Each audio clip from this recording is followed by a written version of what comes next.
Today we are at Legacy Arena in Douglas County, Georgia, working with Google and REC, working with robotics and STEM.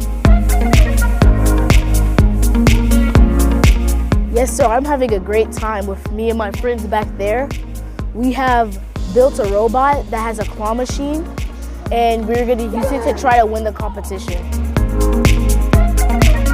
I brought a group out to kind of learn robotics because I don't really have a robotics background. So to be able to bring the kids and expose them to this with people who really know what they're doing and have this opportunity for them to see and be involved in it, and maybe a pathway they want to choose in the future. So the exposure for our kids is great because they don't always have an opportunity to be exposed to this kind of activities.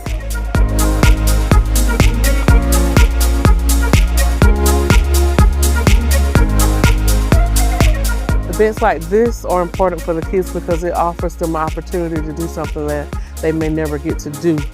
So Google has done something for us that we had not been able to do for ourselves. So we're very excited to be here.